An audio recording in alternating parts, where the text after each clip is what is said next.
Welcome back, Knights, to Mr. Little's library. We are rounding out the Egyptian myths stories, and this one is referred to as the Land of the Dead, kind of a continuation of the last story that we just heard about Prince Setna.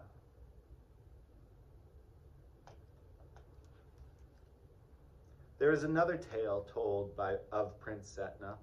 It is said that his wife bore him daughters but no sons. For many years the couple longed for a boy child, and at last, in their old age, the gods sent them one. Because they believed the child was a reward from the heavens, his parents named him Osiris. This boy was no ordinary being. He was so quick to learn that when he went to school, he soon knew everything his masters could teach. He could discuss learned matters with the most respected wise men of the House of Life, who marveled at his knowledge. At 12 years old, he was able to teach his father many things. For though Setna was a skilled magician, Osiris was more skilled by far.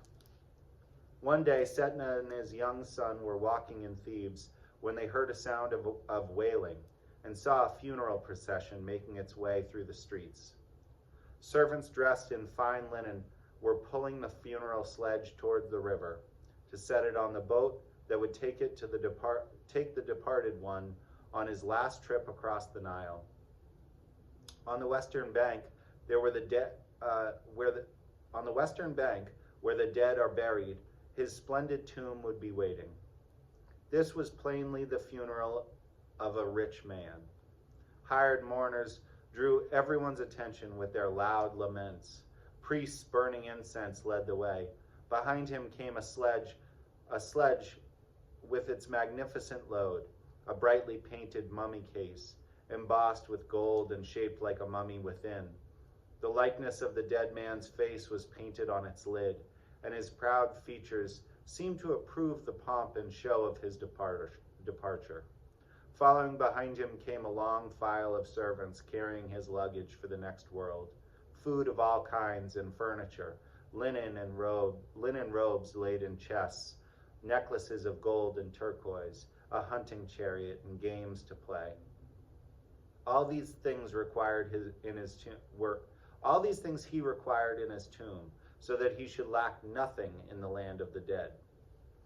After this great procession came the body of a poor man, wrapped in reed mat. His son was dragging it to bury in some pit in the desert sand. There were no followers to weep for him. How much happier is the rich man, even in death, said Setna. Do not believe it, father, replied Osiris.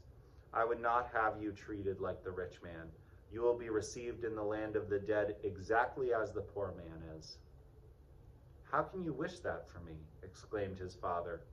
Come with me, I'll show you, said Osiris. And taking his father by the hand, he recited words of power.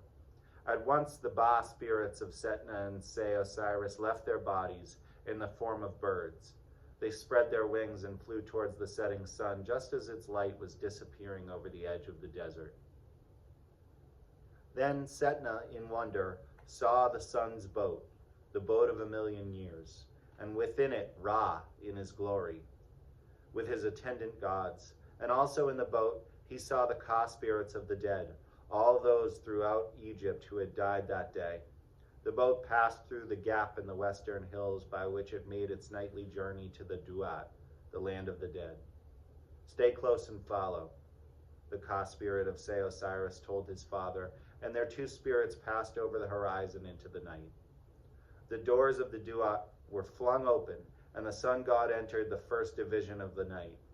Setna saw a company of gods towing his boat, with golden tow ropes, along the river that flows through the world of the night, a place of utter darkness.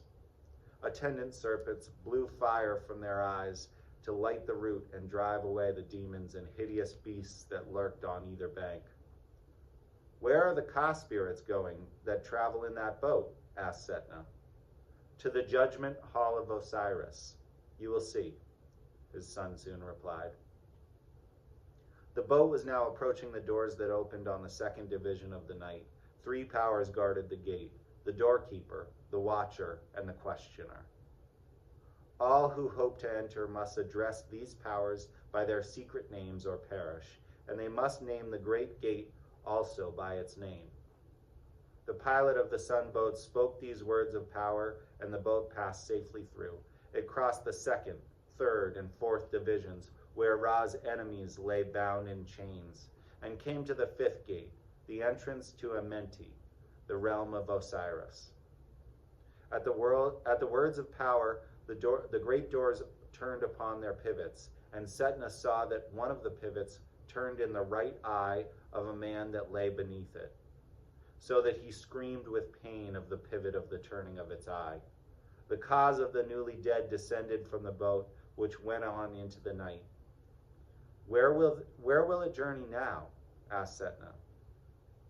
Through the 12 divisions of the night, said Osiris, past the terrible kingdom of Seker, where the river runs dry, and the boat is drawn through barren sands, and on towards the dawn. Ra travels the waters of the sky by day, and the river of the Duat by night. At the 6th division, he turns his face to the east, and steers his course towards the mountains of the sunrise. But Apophis, the serpent, is waiting to devour him. Every night he fights with Ra, and if Ra fails to overcome him, the sun will not rise. Then Setna and Osiris entered the judgment hall. Its ceiling was of fire, and its walls of living serpents. There Osiris, wrapped in the mummy bandages of the dead, presided over his 42 judges who sat in the hall of truth. Isis and Nephthys stood behind his throne. Before him was set a pair of scales. The jackal-headed god Anubis adjusted the scales with care to see that their balance was perfect, and placed a feather in one of the pans. This was the feather of truth, against which each dead person's sins were weighed. Then Anubis took the heart of one of the dead and set it on the other pan. This was the heart of an evildoer. In desperation, its owner recited the magic formula that he had learned so carefully against the dreaded moment. "O my heart, do not testify against me.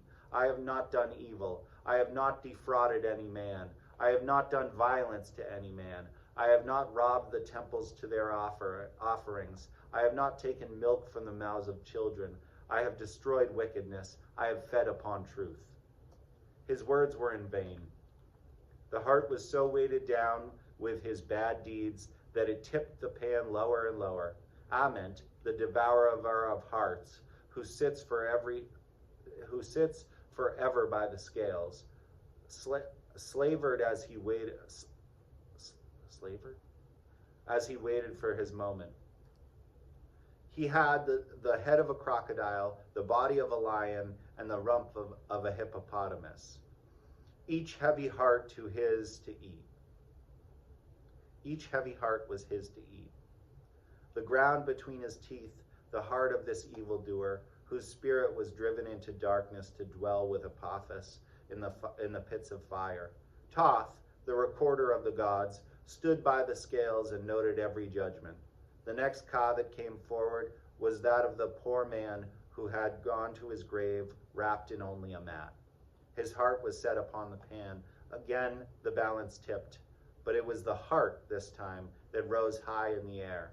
Then the 42 judges cried, "He has not sinned, he has not done evil. The eternal bread of Osiris shall be given to him." Horus took the poor man's ka by the hand and led him before Osiris, who welcomed him to live in plenty in the fields of reeds forever. Setna watched all this in wonder. "And what has become of the rich man?" he then asked. "It was he whom you saw with the pivot of the door turning in his right eye," his son replied. "As he did on earth, so it is done to him. That is the unchangeable law of the gods. You see now, my dear father, why I hoped that you might share the poor man's fate." Then the two spirits spread their wings and returned to their bodies. And behold, the procession of the rich man had not yet reached the river bank. Setna could still hear the priests chanting and paid mourners making their shrieks. He thought of the reception that awaited this man in the duat and wondered greatly.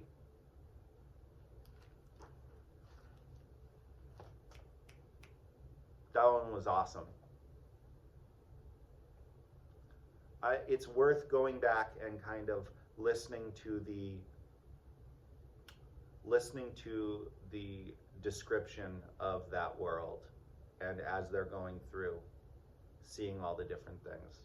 Because as much as listening is a good way of going about it, it's one thing to read it, because I'll tell you, that was pretty powerful for me. I really enjoyed it. Hey, we only have one more story in this book. I hope you continue on and go to the next chapter, and I hope you see me next time.